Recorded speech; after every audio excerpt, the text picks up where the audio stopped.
Hola, ¿qué tal? ¿Cómo están? Espero estén muy bien. Soy Alejandra Santisteban de las Casas, asociada senior del Estudio Muniz. Y aunque no lo crean, a pesar de todas las contingencias que se pudieran prever en una situación de crisis que se vive en cualquier país,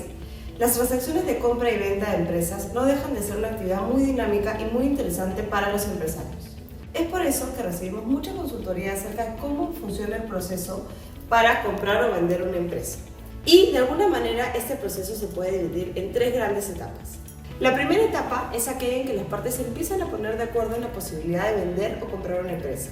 En esta etapa generalmente se van a firmar aquellos documentos como las cartas de intenciones, los contratos de opción de compra, además de los acuerdos de confidencialidad para de alguna manera recordar toda la información que va a pedir el comprador al vendedor para revisarla y de esta manera determinar cuánto va a pagar por la empresa, cuáles son las contingencias que tiene y qué es lo que se va a regular posteriormente en el contrato de transferencia de acciones.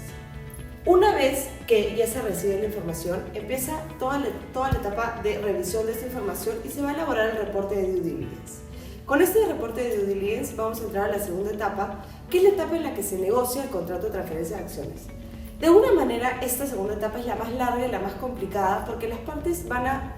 ahora sí, ponerse de acuerdo de manera definitiva en todo aquello que va a implicar la transferencia de las acciones de la empresa. Acá se va a determinar cuál es el objeto, generalmente son las acciones de la empresa,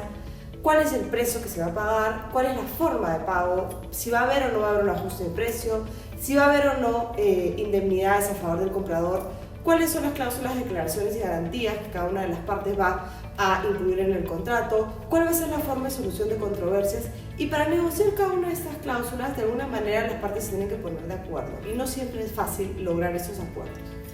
Evidentemente, cuando estamos negociando este tipo de contratos, estamos dentro del marco del derecho privado, entonces nos da cierta libertad en todo aquello que vamos a poder incluir en el contrato de transferencia de acciones. Y la última etapa es la etapa post-closing, cuando ya efectivamente se transfiere a la empresa y se transfieren las acciones de la empresa a favor del comprador. En esta etapa no significa que ya nos olvidamos del asunto, porque muchas veces es justamente en la última etapa en la que empiezan a surgir ciertas controversias o contingencias de las que el comprador va a tener que asumir y que de alguna manera se debe regular estas posibilidades en el contrato de transferencia de acciones, porque la idea es que, por ejemplo, si existe una controversia relacionada a un juicio o lo que fuera, el comprador tenga la posibilidad de voltear al vendedor para que éste de alguna manera asuma o el precio de la empresa de alguna manera se ajuste para que el comprador no se vea afectado en este tipo de situación. Entonces, la idea generalmente es que el contrato de transferencia de acciones regule todas estas posibilidades. Evidentemente no siempre es posible regular todas las posibilidades,